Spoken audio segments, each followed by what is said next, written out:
وحبيبنا ومولانا محمد وعلى آله وأصحابه أجمعين. اللهم علمنا ما ينفعنا وانفعنا بما علمتنا وزدنا علما وعملا وفقها في الدين يا رب العالمين وألحقنا بعبادك الصالحين. يقول الله عز وجل: يا بني آدم لا يفتننكم الشيطان كما أخرج أبويكم من الجنة ينزع عنهما لباسهما ليريهما سوآتهما إنه يراكم هو وقبيله من حيث لا ترونهم إلى آخر الآية.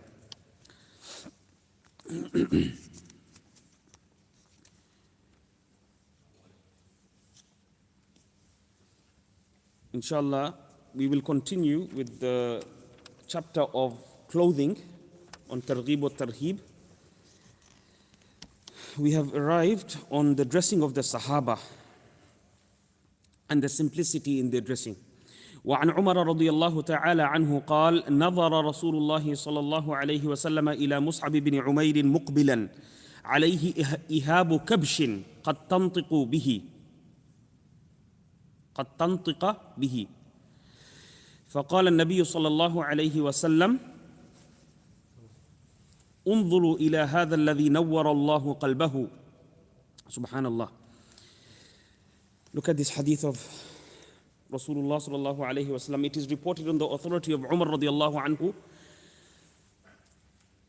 that Rasulullah sallallahu alayhi wa sallam looked towards the Sahabi Mus'ab ibn Umair.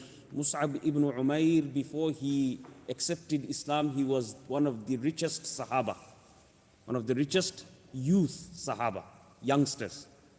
He wore the best. We're not talking about Louis Vuitton. Let's times it by 10 at least. Okay? So this man, when he walked past, you can smell him after he has passed 1 mile. This is the type of perfume that Mus'ab ibn Umair used to wear before accepting Islam. But for Islam, he sacrificed his whole life and everything, as we can see here.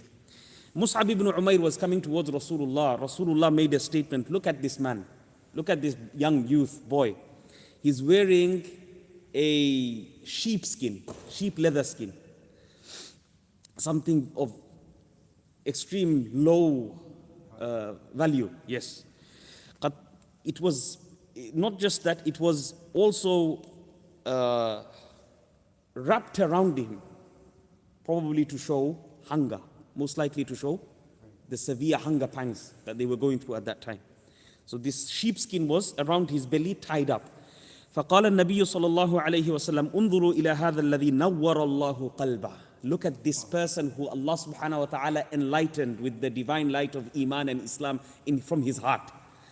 This is a glad tidings for Mus'ab ibn Umair. لقد رأيته بين أبويه يغذوانه بأطيب الطعام والشراب. I have seen him myself, Rasulullah is saying, I have seen this youngster myself, this youngster that embraced Islam called Mus'ab ibn Umair, the da'i of Medina. Medina would not be Medina without Mus'ab. Every single person in Medina until today that's practicing Islam gets the reward of Mus'ab. Mus'ab gets the reward of everyone that practices in Medina and the whole establishment of the Islamic State. Why? Because he was the first preacher. He was the first ever preacher in Medina. Rasulullah sent him specifically for da'wah. Him and, who's the other one? Come on, guys. Abdullah bin Maktum, the blind Sahabi. Imagine if you're blind, the da'wah doesn't stop. Even if you're blind, da'wah must not stop. The reason for our destruction, most of our ulama say, the reason for our destruction in our Muslim states is because of no da'wah. When da'wah stops, everything stops. When da'wah stops, iman is gone from the hearts of the people. When da'wah stops, everything rips apart. Everything becomes... Look at our next level of tarbiyah of our children now. What's happening? Terrible. Why? Da'wah is gone out of our houses. Da'wah is gone out of our mouths. Da'wah is gone out of our actions. How we eat, how we sleep, why we make the dua before sleeping, why we make the dua before eating together in one plate. Following the sunnah of Rasulullah in every aspect. Not just one or two aspects, every aspect possible. Why? Because he's the best of creation. We want to We want to, because it's the perfect creation that Allah has created. That's why we want to imitate Rasulullah. That's why we want to follow Rasulullah. And if you follow Rasulullah, Jannah is there. Khair, inshallah. That's another bayan. Here, Rasulullah himself says, when I saw him myself when he was with his father and his mother, and he was having the best of food, royalty, 5-star food. Food and drink, the best of drink. وَلَقَدْ رَأَيْتُ عَلَيْهِ حُلَّةً شَرَاهَا أَوْ شُرِيَتْ بِمِئَتَيْ دِرْهَمْ. Subhanallah. I have seen myself when he was wearing clothing that was bought for approximately 200 dirhams. 200 dirhams nowadays, understand it to be approximately 1,000 pounds. Approximately 1,000 pounds. Just for your estimation, just for you to understand, he used to wear dressing, his clothing was approximately 1,000 pounds for our understanding. For our understanding. بِمِئَتَيْ dirham, 200 dirhams, silver coins. فَدَعَاهُ حُبُّ اللَّهِ. The love of Allah invited him to the religion of Islam. وَحُبُّ رَسُولِهِ إِلَى مَا تَرَوْنَ. And the love of Rasul invited him to the state that he is now. Meaning, he's got nothing now. He's got nothing left. He gave everything for Allah. He gave everything for Rasulullah. He gave all sacrifices only for Allah. He gave everything for Allah. He gave everything for the love of Rasulullah sallallahu alayhi wasallam. This riwayah is in Tabarani and Bayhaqi. The next hadith, وعن أنس بن مالك رضي الله عنه قال رأيت عمر رضي الله تعالى عنه وهو يومئذ أمير المؤمنين وقد رقع بين كتفيه برقاع 3 لبد بعضها على بعض. رواه مالك. This is in Muwatta. Anas radiallahu anhu says, I saw Umar ibn al-Khattab as Amirul Mu'mineen, not before Amirul Mu'mineen, as Amirul Mu'mineen. He was the leader of the Muslims at that time. He was if you want to take it as the president or the prime minister or the king, at the time of the Islamic Empire. What was the state of him? What was he wearing? He was wearing a garment which had 3 patches, one over the other. 3 patches, teared. The clothes were teared apart.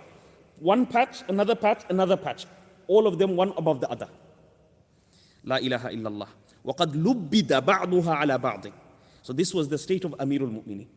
Just to show there's no difference between Amirul Mu'mineen and the civilians, normal people, people, public. وَعَنْ أَنَسٍ, just to show there's no deception. Nowadays, deception is the order of the day. Deception, those who are in parliament and those who are in order, those are the greatest deceptors of the whole ummah. وعن أنس رضي الله تعالى عنه قال قال رسول الله صلى الله عليه وسلم كم من أشعث أغبر ذي طمرين لا يؤبه له لو أقسم على الله لا أبره منهم البراء بن مالك رواه الترمذي وقال حديث حسن. Anas radiallahu anhu reports this hadith of Rasulullah sallallahu alayhi wasallam. Rasulullah says, "Kam min ash'atha aghbara." How many a disheveled person, dusty person. He doesn't look that good. He doesn't look so smart and nice like many of us. Alhamdulillah. But what's the difference? There's many of them. Many people would not even look at them. La yu'bahu lahu. As if people will ignore him. If you see him on the streets, you'll ignore him. You won't know that this person is something. These are many awliya are like this. Many awliya are like this. You don't know who they are. They don't even look like awliya. They're just normal people selling fish, selling normal things. No, normal things. You don't know who's a wali of Allah. You don't know who's a close friend of Allah. Nobody knows. Only Allah knows. Even the wali himself, he doesn't know sometimes. A lot of the times. The wali himself doesn't know that he's a close friend of Allah. But because of obedience to Allah all his life, every single stage of his life, every single step of his life, every single decision of his life, he keeps Allah and his Rasul in front of him. This is why he became a wali. Wali is not something just for miracles. Many people think it's just for karamat. Karamat is one part. Maybe if Allah gives it, Allah gives it. It's not a problem. We believe in karamat. Al-karamatu haqq. Karamatul awliya'i haqqun. But that doesn't make a condition that every wali must have a miracle. No. لو أقسم على الله لا أبره. If he made a qasam, if he said wallahi this and that, it would happen. Allah will make it happen. Allah will make it happen, but this person, his state is such that you won't even give attention to him if you walk past him. And then from them is Bara ibn Malik. From them is Bara ibn Malik. This is to say that Bara ibn Malik, he didn't used to dress all good. He used to dress normally, just casually. Something very normal and very easy and simple. وروي عن الشفاء بنت عبد الله رضي الله عنه قالت أتيت رسول الله صلى الله عليه وسلم أسأله فجعل يعتذر إلي وأنا ألومه. Okay, here we have another story. The mother-in-law comes inside the house of the daughter. Yes? The son-in-law was inside the house. What happens? This is Shurahbil, one of the great Sahabi. Okay? Basically what happened is Rasulullah came to the house and he borrowed a garment because Rasulullah didn't have any garment. Okay? Understood? Rasulullah at that point of time, he didn't have anything to wear. So he went to a Sahabi's house, this Sahabi called Shurahbil, he went to his house and he said, give me your garment so I can go out to the people and lead them in prayer. He took this Sahabi's garment, and this garment was not just a fancy garment, it was a garment with patches. Garment with patches. The mother-in-law came into the house of the son-in-law and Salah time went, Adhan went. She's blaming the son-in-law. Why are you not going to Salah? Why are you not going to Salah? This is how the mother-in-laws were. Unfortunately nowadays, Salah time comes and passes, no mother-in-laws are telling you to go to prayer anymore. This is the mothers that were bringing these people up. Anyway, the mother-in-law is shouting, screaming, hey, go to Salah, go to Salah. But later on he exposed himself and he said, look, I only had one garment and Rasulullah came and borrowed it from me. So I don't have any clothes to go out to Salah. This was the state of the Sahaba. This was extreme poverty. This is to show that Rasulullah sallallahu alaihi wasallam had to borrow at a point when he didn't have any clothes at all. And Sahaba himself, when he didn't have any clothes, he gave the clothes over to Rasulullah sallallahu alaihi wasallam to go and wear. Okay, so when we have clothing, we must make shukr. We must be grateful that we are not in that state, alhamdulillah, and Allah protect us from such states as well. But this is the simplicity of the Sahaba. وعن عبد الله بن شداد بن هاد قال رأيت عثمان بن عفان رضي الله عنه يوم الجمعة على المنبر عليه إزار عدني غليظ ثمنه 4 دراهم أو 5 كوفية ممشقة ضرب اللحم طويل اللحية حسن الوجه رواه الطبراني بإسناد حسن والبيهقي.